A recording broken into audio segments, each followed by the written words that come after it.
તો ગુજરાતમાં આમ આદમી પાર્ટી અને કોંગ્રેસે ગઠબંધન કરી લીધું છે। હવે 2 બેઠક ઉપર આમ આદમી પાર્ટી જ્યારે 24 બેઠક ઉપર કોંગ્રેસ ચૂંટણી લોકસભામાં લડવાની છે। સમગ્ર મામલે શક્તિસિંહ ગોહિલે નિવેદન આપ્યું છે, તેમની પ્રતિક્રિયા સામે આવી છે, એ પણ સાંભળીએ। આ દેશને એક રાખવો હોય તો, આ દેશને અખંડિત રાખવો હોય તો આપણા સંવિધાનમાં કહ્યું છે કે વિવિધતામાં એકતાવાળો દેશ છે। વોટ બેંક પોલિટિક્સ માટે મને ફાવે કે હું કદાચ આમ તેમ કરું, પણ રાષ્ટ્રને એક રાખવું હોય તો વિવિધ જાતિ, ધર્મ, ભાષા, પ્રાંત એને સાથે લઈને ચાલો, જેને સેક્યુલરિઝમ આપણે કહીએ છીએ, લઈને ચાલો। તો એ વિચારધારા સિવાય કોંગ્રેસે ક્યાંય સમાધાન નથી કર્યું। રહી વાત, અમારો પણ અભિપ્રાય જરૂર હોય અને અમારા હાઈકમાન્ડને આપે, અમે જરૂર આપ્યો હોય હાઈકમાન્ડને, આખરે નિર્ણય એ ત્યાંથી થતો હોય।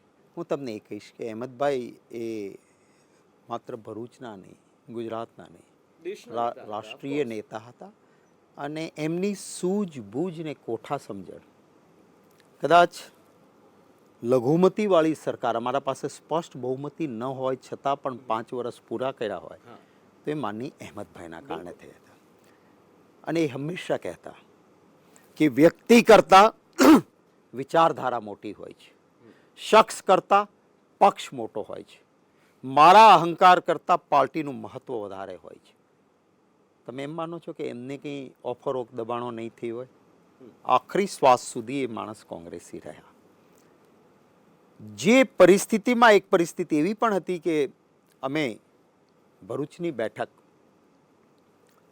માઇનોરિટી સિવાય અન્યને લડાવીને પણ પ્રયત્ન કર્યો, માઇનોરિટીને પણ આપી। અહેમદભાઈ સાહેબ છેલ્લા સમયમાં રાજ્યસભામાં હતા, લોકસભા નહોતા લડ્યા।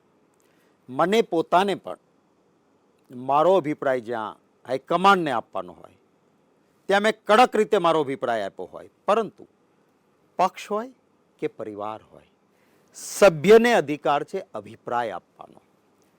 પરિવારમાં વડીલ, પક્ષમાં મોવડી મંડળ, એને બધું જ આખું ફલક જોવાનું હોય। સભ્યના અભિપ્રાય પછી પરિવારમાં વડીલ કે પક્ષમાં મોવડી મંડળ જે નિર્ણય લે એને એક ખાનદાન સભ્ય તરીકે, એક વફાદાર સૈનિક તરીકે આપણે બધા જ ઉઠાવતા હોઈએ છીએ। મુમતાઝબહેનનો ઇન્ટરવ્યૂ તો જુઓ, એણે શું કહ્યું હતું કે આ બધું જ હોવા છતાં મારા પક્ષના નિર્ણયની હું સાથે રહીશ, હું સલામ કરીશ એ દીકરીને। આ જે એક વારંવાર, હા, મને કદાચ મારા ભાવનગરમાં, જ્યાંથી હું આટલા લાંબા સમય સુધી ધારાસભ્ય રહ્યો હોય, જ્યાંથી જિલ્લા પંચાયતની મારી કારકિર્દી શરૂ થઈ હોય, 2 ટર્મ હું જિલ્લા પંચાયતમાં રહ્યો હોઉં, મારો વતનનો જિલ્લો, અને ત્યાં મને પૂછે તો હું કહું કે ના, કોંગ્રેસે લડવું જોઈએ। મારો અભિપ્રાય હોઈ શકે, પરંતુ મારો પક્ષ એ નિર્ણય કરે અને આખું રાષ્ટ્રનું ફલક દેખાતું હોય અને રાષ્ટ્રીય ફલક પર પક્ષના હિતમાં નિર્ણય કરે તો મારી જવાબદારી શું છે? મન કા હો અચ્છા હૈ, મન કા ન હો તો ભી અચ્છા હૈ।